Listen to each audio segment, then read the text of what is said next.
He chose this moment to speak, and what pushed him to confirm what many had only guessed about his troubled partnership with Roger Waters? The answers aren't simple, and they point to a deeper story of power, betrayal, and the cost of creative genius. Stick around, because what Gilmour finally exposed will change how you see Pink Floyd forever. The roots of a rock legend. David Gilmour was born in Cambridge, England, into a household that valued knowledge above all else. His father, Douglas, was a respected zoologist at the University of Cambridge, and his mother, Sylvia, worked as a teacher and film editor. The Gilmour home encouraged curiosity and learning, but it wasn't a place where anyone expected their son to fall in love with the electric guitar. From an early age, David felt drawn to music, not to study it formally, but to feel it, to play it, and to let it shape his identity. While his parents supported his interest, they didn't fully understand the intensity of his passion. They saw his hours spent with the guitar as puzzling, yet they didn't stop him. That quiet support gave Gilmour the freedom to explore. School, on the other hand, didn't inspire him. David attended the Percy School in Cambridge, where academics were the main focus, but his heart wasn't in it. He found textbooks dull compared to the thrill of working out guitar parts from records. He taught himself note by note, copying solos by artists like Lead Belly and Bill Haley. His first guitar, a Tata acoustic, was soon followed by a Hufner Club 60 electric, an instrument that became his constant companion. He practiced for hours, pushing his modest amplifier to its limits, trying to match the sounds he heard on his favorite records. Gilmour wasn't aiming for technical perfection. He was searching for a voice that felt honest and his own. Gilmour's early in life was able to forge numerous important connections. One of the most important was the friendship with Syd Barrett.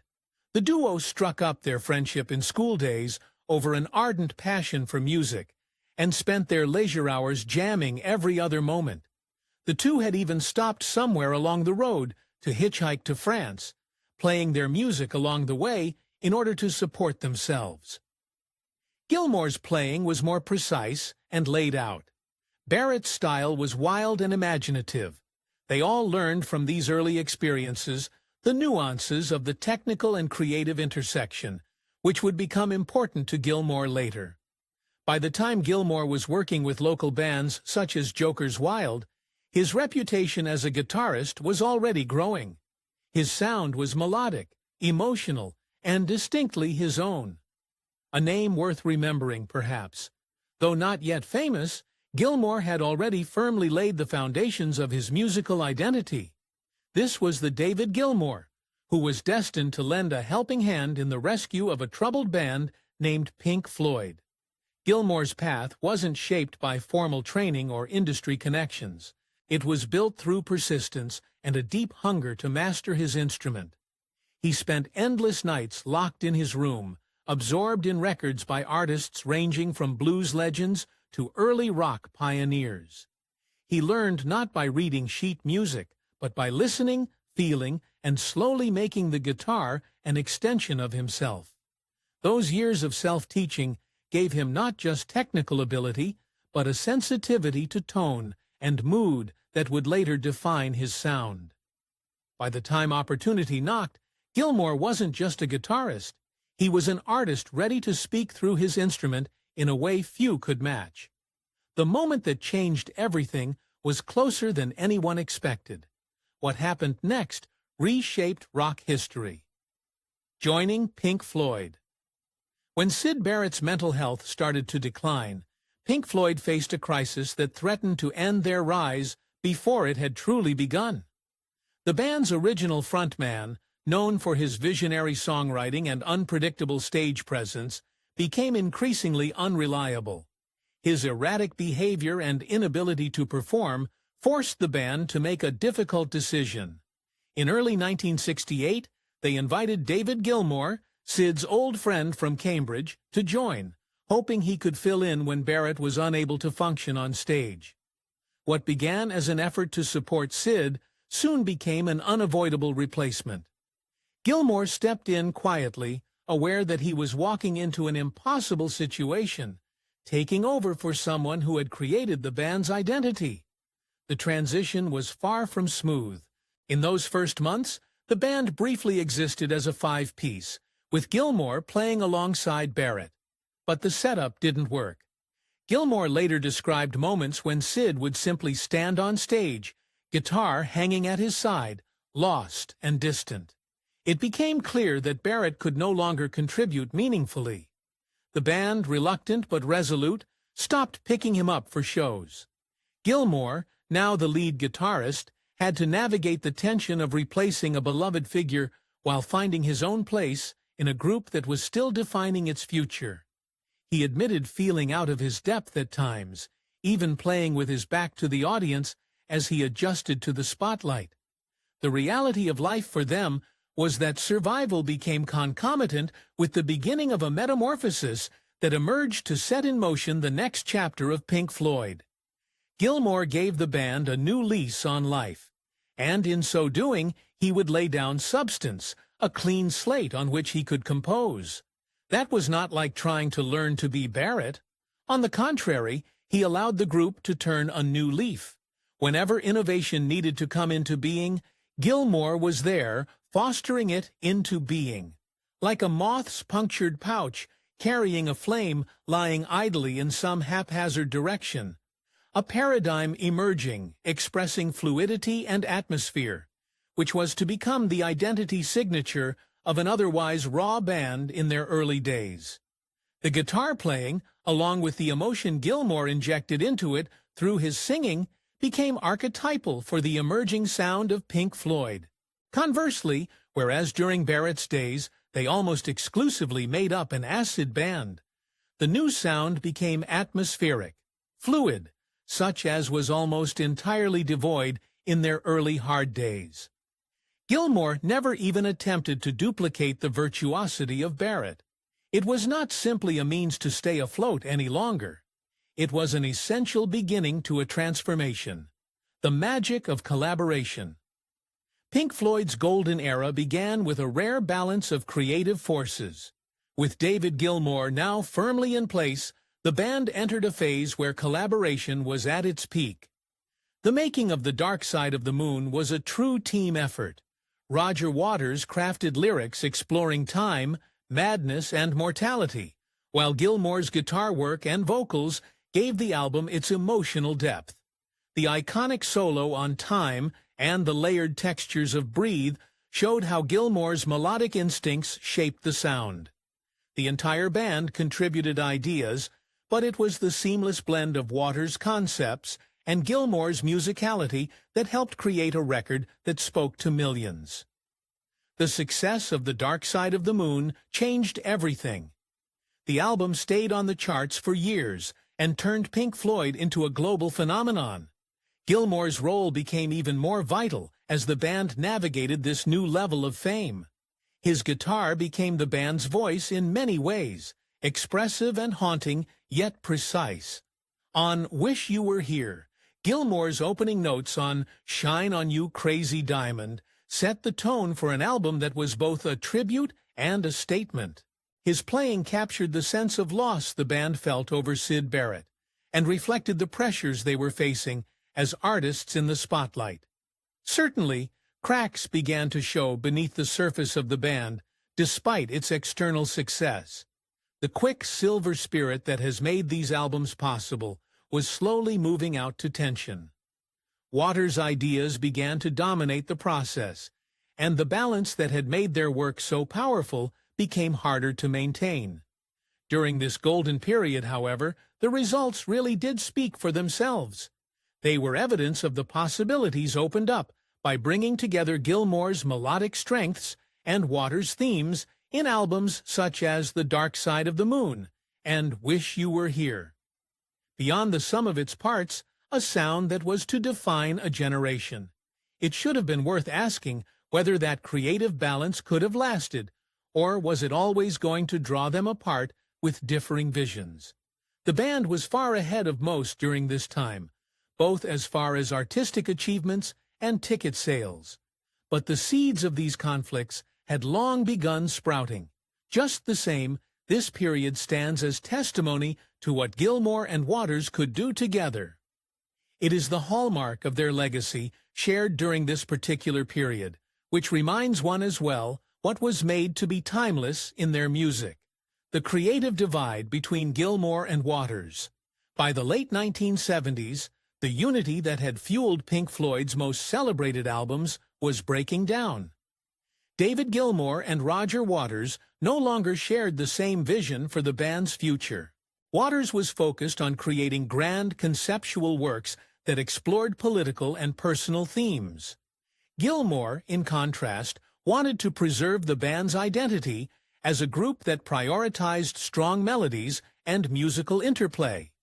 This shift became clear during the making of Animals, where Waters took full control of the album's concept and most of the songwriting.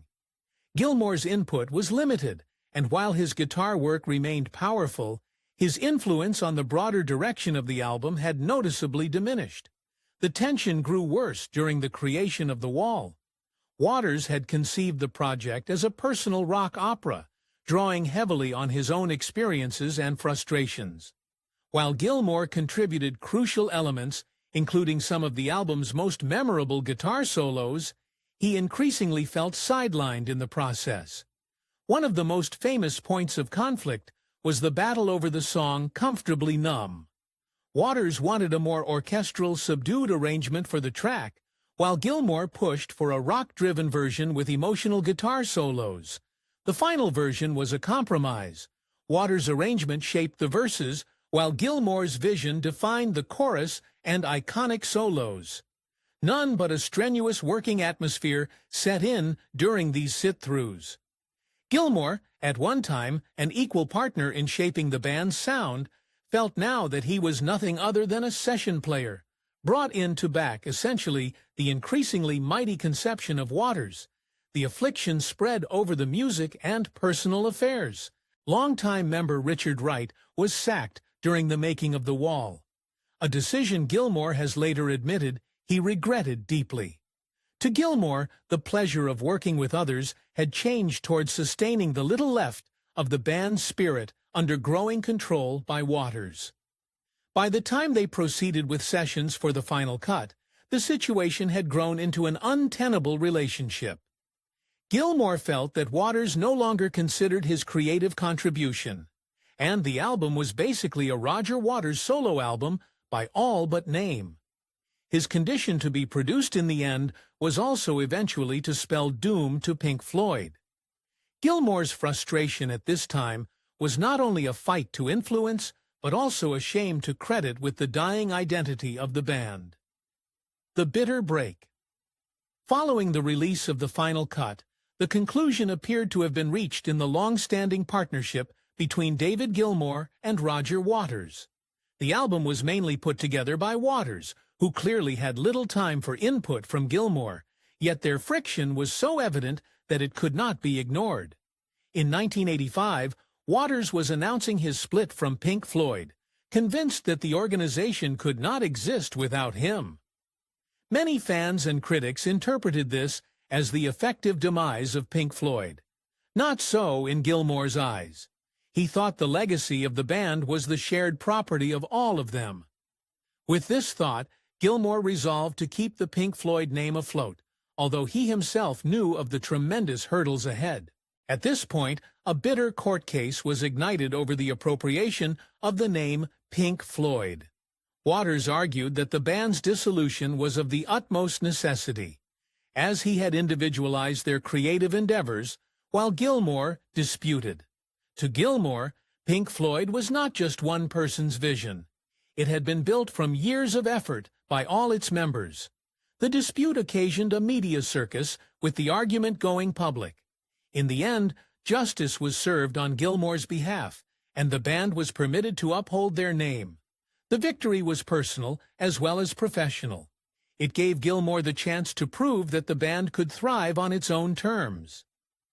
Focus diverts even from legal matters to brand new music. That was what it bore, a momentary lapse of reason, born in 1987 as a new dawn for Pink Floyd, an album whose tone quite differs from those earlier works of the band, but is still the signature Gilmour guitar sound and atmospheric production. Critics were divided. The public made strong responses. The success of the album quelled the naysayers and proved that the band could move forward without Waters. Learning to Fly became a great hit, and the supporting tour was one of the biggest and most ambitious tours of the decade. For Gilmour, more than an album, it was an example that Pink Floyd could come out stronger after a change. The real success of the album, however, is not in dollars, but in how it redefined the band's identity. There was great pressure and skepticism toward Gilmour, but by keeping true to this vision, he breathed new life into Pink Floyd. Bitter though their break with Waters may have been, it signified the beginning of a chapter in which Gilmour's leadership would shape the band's future. What followed wasn't just survival, it was the start of a bold new chapter few saw coming. David Gilmour's Pink Floyd. With the release of a momentary lapse of reason confirming that Pink Floyd could continue on without Roger Waters, David Gilmour set about rebuilding the creative core of the band. Leaving the past years of conflict behind him, Gilmour was intent on re-establishing a sense of collaboration. This would morph into the Division Bell in 1994. The album's themes addressed communication and division, issues that spoke to the band's past tribulations and Gilmour's hope for something healthier. The album welcomed in old friends and new, pointing towards a different mindset. Gilmour was shooting for something reminiscent of the Division Bell's sessions were far from easy, but they were marked by greater mutual respect and cooperation compared to the troubled final years with Waters. Following the success of Pink Floyd's The Division Bell came one of the largest and most ambitious tours in rock history. Huge productions were mounted to accompany these live performances with cutting-edge visuals, and set lists combined the band's new material and Pink Floyd classics. The tour attracted millions of fans, demonstrating that the band was still very much alive. Gilmour's Pink Floyd, endowed with contemporary clout, was already filling arenas and stadiums across the globe. The shows, however, were more about Gilmour himself than the glitz and glamour surrounding them. He considered the concerts as a tribute to the band and to show that Pink Floyd upheld itself. Walking the line between heavy expectations of being at the helm of Pink Floyd while still tracing his own road was not without difficulty. Gilmour's attention during the Division Bell era had turned toward family and personal artistic projects. In essence, the Division Bell and its tour slammed shut the door on an exceedingly large-scale era for the band. After that, Gilmour stepped away from the sweaty pace of stadium tours for a time to work on his own. This period demonstrated that Gilmour could preserve Pink Floyd's legacy and go down a path that provided meaningful expression of his own values as an artist and a man. Social media wars and public jabs. In the years following Pink Floyd's final major tours, tensions between David Gilmour and Roger Waters did not fade quietly. Instead, they began to resurface in public, fueled by disputes that went beyond music. Throughout the 2000s and 2010s, both artists made rare joint appearances, such as at Live 8 in 2005 or select charity events. But these moments did not signal reconciliation. Behind the scenes, disagreements continued. In interviews, both men offered conflicting views about their past, and the distance between them remained. Social media and online platforms gave their disputes new visibility, turning private tensions into public spectacle. One major flashpoint came with the planned reissue of Animals. What should have been a simple release turned into a prolonged conflict over the liner notes, with both sides unable to agree on how the album's legacy should be presented. The disagreements spilled into the public, when Waters, frustrated by delays, posted statements online, blaming Gilmour for blocking progress. This episode highlighted the deep mistrust that lingered between them, and showed that, even decades later, artistic differences could still spark new battles. Fans watching these exchanges saw how unresolved the feud remained. One more major area of conflict was dueling control of Pink Floyd's digital representation. Waters was furious that his solo work barely saw a mention on the official Pink Floyd media, while Gilmour's family and projects were exalted there. In one particularly scathing video posted online, Waters alleged that Gilmour exploited the band's platform to promote himself while shutting Waters out. This dispute was personalized, bringing Gilmour's wife, the writer Polly Sampson, to the fore. The battle by now became clear. It was not just about music, but about identity, ownership, and the narrative of Pink Floyd's legacy. The year 2023 saw the escalation of the feud to greater heights. After Roger Waters made several reprehensible political statements, Polly Sampson posted a scathing condemnation on social media, bracketing him with anti-Semitism and other grave charges. Gilmour's rare public endorsement of his wife's remarks, declaring that her accusations were demonstrably true, was what separated this moment from any other. For many in the Observer's camp, this marked the most direct and personal assault of Gilmour on his erstwhile bandmate. The conflict had shifted far beyond creative disputes, moving into personal and political territory that seemed to close the door on any future collaboration. Waters' political outspokenness? In recent years, Roger Waters' political views have drawn as much attention as his music. Known for speaking his mind, Waters has voiced strong opinions on global issues, from the war in Ukraine to the Israeli-Palestinian conflict. His remarks often sparked headlines and intense debate. While Waters saw himself as using his platform for causes he believed in, critics accused him of crossing lines into controversial or offensive territory. Some questioned whether his statements reflected personal convictions or a need to stay in the public eye. Either way, these views widened the gap between him and former bandmates who preferred to stay out of such disputes. One of the breaking points came when Waters commented on the war in Ukraine. His statements, seen by some as sympathetic to Russian positions, angered fans and observers. Not long after, he spoke about Israel and Palestine in a way that many felt crossed from criticism of policy into something more personal and harmful. The backlash was swift, but the most striking response came not from the public, but from inside the Pink Floyd circle. Polly Sampson, Gilmour's wife and a longtime collaborator, publicly denounced Waters on social media, accusing him of anti-Semitism and of spreading dangerous views. What changed the moment was Gilmour's reaction.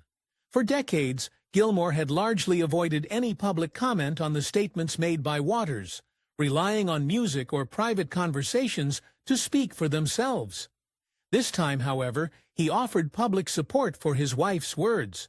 In rare and strong words, Gilmour called Sampson's accusations demonstrably true, that he broke his silence, indicated how seriously he now considered the matter. This wasn't just about old band quarrels anymore.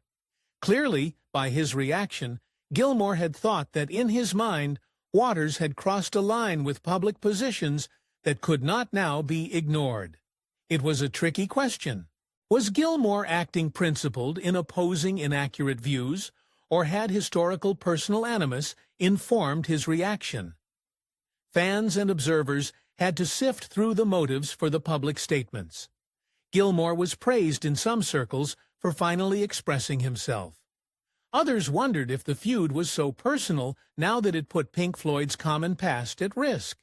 What can be said for certain is that the gulf between Gilmour and Waters has widened again, beyond slim chances for reunion in the future, even further now than ever before.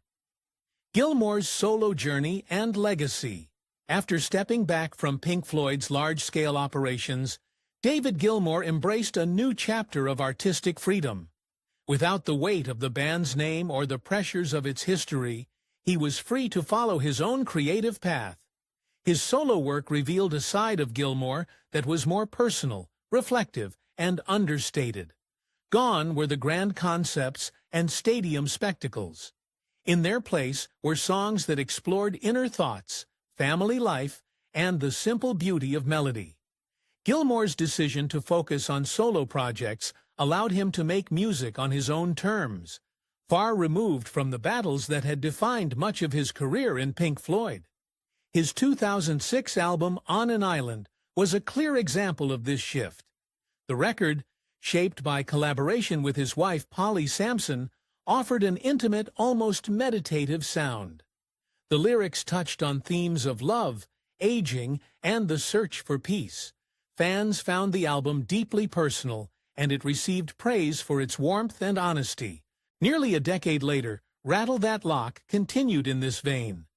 Inspired in part by travels and small moments of daily life, it reflected Gilmour's contentment with where he was both musically and personally. These works showed a man who no longer sought massive success, but rather artistic satisfaction. He was again performing at a small venue for part of his individual solo journey. After performing in stadiums for decades, Gilmour preferred theater and opera houses as venues appropriate to the tone of new music. These concerts provided an intimate experience of his guitar, associated with Gilmour's voice for special audiences. The minimalist settings meant that visuals and effects would not occupy the foreground. For Gilmour, this was reconnecting with the audience more according to his spirit than an empty spectacle. It suited him at this point in his life, quieter and more self-reflective. Alas, Gilmour resisted the call for Pink Floyd to come back together as a whole original band, however much the fans clamored for it. Although he attended certain one-time charity shows or tribute performances, he did not practice this principle, and made it clear that he preferred quietude and personal welfare more than reopening wounds. For him, the Pink Floyd legacy was something to respect, not a past to get into a state that would flare up earlier tensions. His way showed that when one matures, one does not need the name of an ensemble to make meaningful works, and that sometimes moving ahead would mean knowing when to let go. Just when it seemed the story had found peace, Gilmour's final word left no doubt where he stood. Why Gilmour finally broke his silence. For decades, David Gilmour stayed largely silent about the deeper reasons behind the collapse of his partnership with Roger Waters.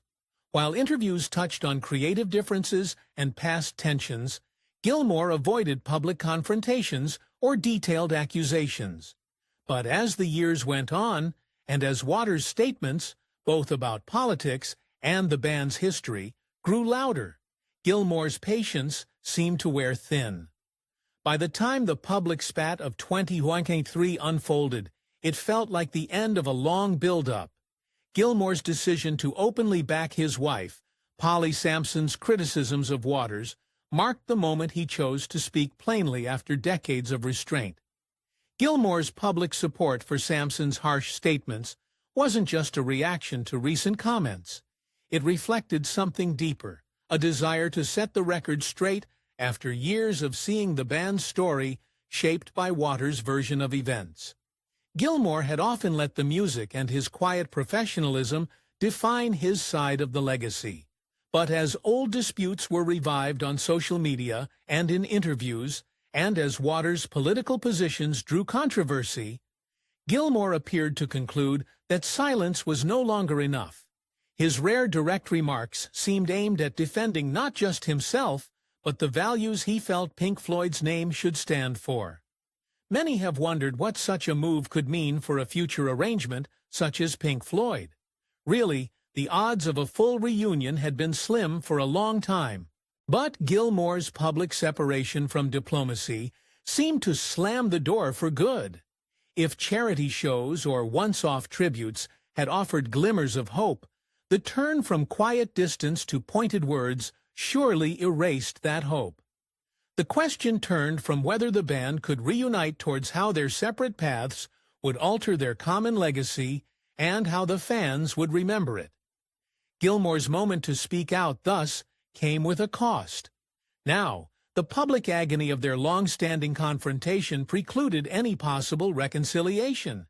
Yet for Gilmour, perhaps the value was worth it.